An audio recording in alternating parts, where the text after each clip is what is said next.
Dans cette vidéo, on va réaliser un super effet dans Figma pour avoir cet effet un peu d'overlay qui va apparaître sur notre écran lorsqu'on va appuyer par exemple sur un bouton. Donc j'espère que vous êtes prêts, c'est parti.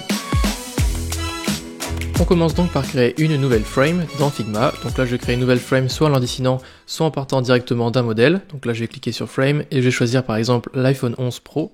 Donc je clique dessus. Et je vais venir rajouter simplement un texte à l'intérieur. Donc dans ce texte, eh bien, je vais simplement rajouter, pourquoi pas, cliquer ici. Et puis en fait, ça va être simplement un bouton. Donc ce bouton-là, qu'est-ce que je vais faire? Eh bien tout simplement, donc je vais dans l'onglet Design ici, et je vais venir rajouter eh bien, un auto layout. Donc clic droit, Add auto layout, ou sinon Shift A. Donc là, je vais rajouter un auto layout, je vais venir le centrer. Et dans cet auto layout, je vais rajouter une couleur de remplissage, qui va être par exemple une couleur, alors soit du vert, du bleu, la couleur qui vous plaît. Donc nous on va partir par exemple sur du bleu, pourquoi pas. Et on va changer la couleur, donc le noir on va le changer en blanc pour que ce soit un peu plus sympa. Maintenant ce texte, donc là on peut voir qu'il est vraiment beaucoup trop gros. Donc on va changer la taille de police d'écriture, donc vers par exemple 24. Voilà, ce qui me plaît déjà un petit peu plus. Hop, je vais venir le recentrer et le mettre en bas.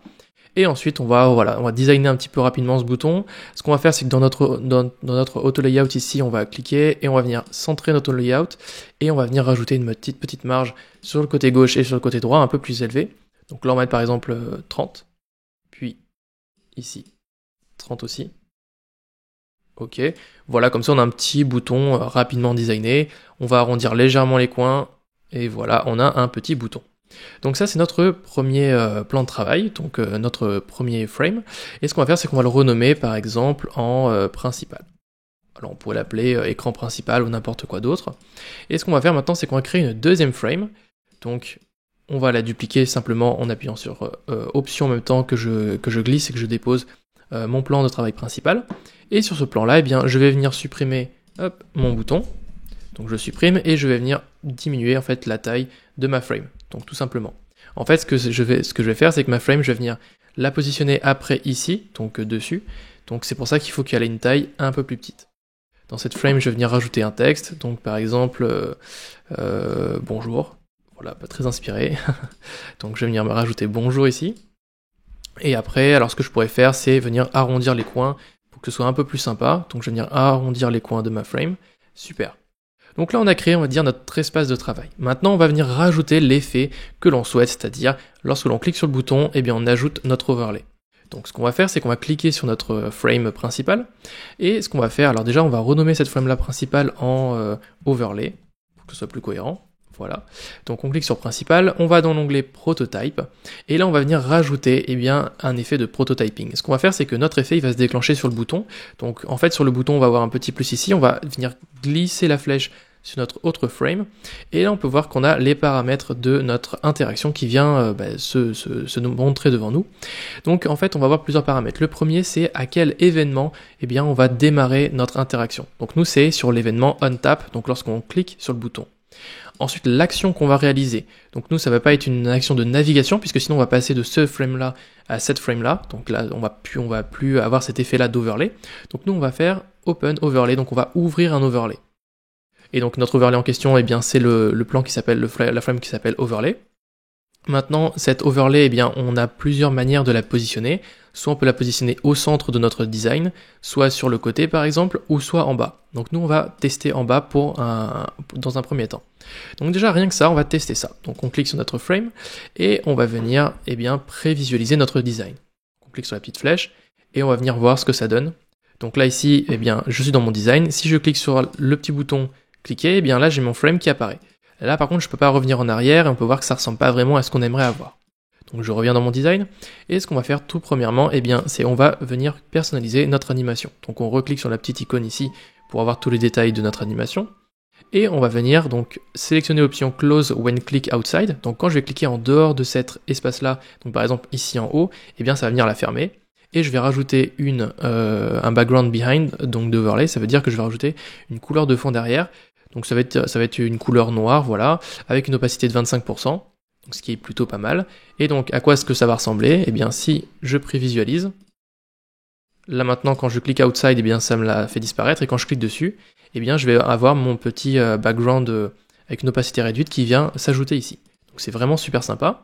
Et dernière chose qu'on va pouvoir faire, eh bien, ça va être de personnaliser la courbe d'entrée. Donc alors ça, normalement, si vous avez jamais fait de courbe d'entrée, ça va arriver sur cette, cette configuration-là. Vous allez avoir la configuration instant. Donc nous, on va la changer, on va la mettre en move in, puisque instant, ça va être du coup, comme son nom l'indique, instantané. Donc on va mettre en move in. La direction de l'animation, on va la mettre du bas vers le haut. Et la fonction qu'on va utiliser, donc en fait on a différentes courbes d'animation qu'on va utiliser. Donc la linéaire, ça va être vraiment comme si vous n'avez pas d'accélération dans votre mouvement. Et or, les mouvements avec accélération, c'est toujours beaucoup plus visuellement sympa. Donc on peut utiliser le ease in out, qui est pas mal. Et moi je vais préférer la ease in out back, puisqu'en fait on va avoir un petit effet de retour à la fin qui va être assez sympa. Donc on peut ensuite personnaliser le temps. Donc nous on va mettre un peu plus, on va mettre par exemple 700 millisecondes, très bien. Et donc une fois que c'est fait, eh bien, on va pouvoir prévisualiser, et donc ça rend eh bien, cet effet-là. Donc c'est assez sympa.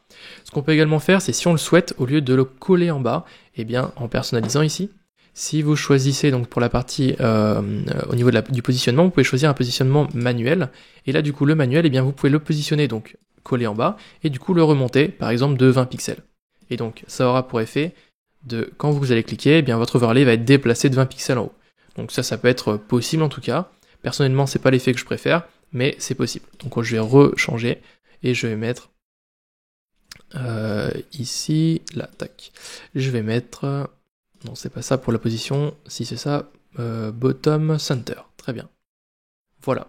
Et donc voilà comment en fait réaliser notre effet d'overlay. Donc je vais maintenant vous montrer avec un cas plus pratique, avec un design un peu plus concret. Donc je vous mettrai également le lien vers la ressource pour laquelle j'ai eu ce petit design qui est assez sympa.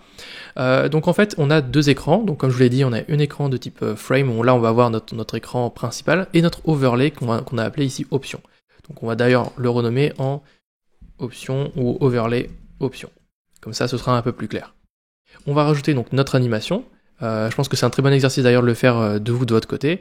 Donc vous allez aller dans l'onglet prototype, puis cliquer sur le bouton envoyer, et là vous allez rajouter une animation qui va aller sur l'overlay. Dans les paramètres on va mettre on click, donc c'est très bien, ou on tap c'est pareil. Dans la navigation, donc ça on enlève, on va mettre open overlay. Ensuite l'overlay va arriver en bas, on va bien sélectionner les deux cases ici. L'overlay est à 80%, on va le mettre un peu plus bas vers 50%. On va le move in vers le haut, très bien, et la fonction, on a choisi ease in out back à 700 millisecondes. C'est très bien, on va tester tout ça, on clique, on prévisualise, et alors là on peut voir d'ailleurs que c'est pas le bon écran que moi j'ai envie de visualiser, donc c'est pas grave, on va fermer ça, et ce qu'on va faire c'est que là dans l'onglet prototype, quand vous allez faire show option, donc attendez, hop ici, prototype, si vous faites show prototype option, ici ce qu'on peut voir c'est que la starting frame elle est sur écrire, donc c'est bien la bonne frame, donc ça c'est bon, et ensuite on va rajouter un device. Le device on va rajouter l'iPhone 11 Pro, puisque en fait quand je vais démarrer ma prévisualisation ici, je ne vais pas avoir d'écran. Voilà, on peut voir que je n'ai pas de mock-up d'écran de téléphone, donc je vais revenir ici, je vais sélectionner dans la partie Show Prototype, Device, iPhone 11 Pro, donc c'est bien les bonnes dimensions de mon écran. Très bien, et là je vais pouvoir avoir mon écran dans ma prévisualisation. Donc je vais tester, donc là j'ai bien mon écran, on va choisir Fit, Fit Up to Fill, voilà c'est ça, donc là pour que ça remplisse bien, et je vais tester, envoyer, j'ai bien mon option qui apparaît, et donc c'est magnifique. Voilà, j'espère que ce tutoriel vous aura plu, on se retrouve dans une prochaine vidéo Atlas Design, c'était Axel.